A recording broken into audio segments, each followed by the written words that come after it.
Nancy，我聽講你最近立咗張平安紙，決定百年歸老之後將部分遺產捐俾仁濟醫院，好有心喎。係啊，因為仁濟咧幫助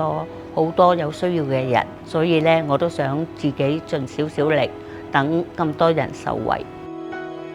其實除咗捐遺產，捐出人壽保單亦都可以幫助弱勢社群，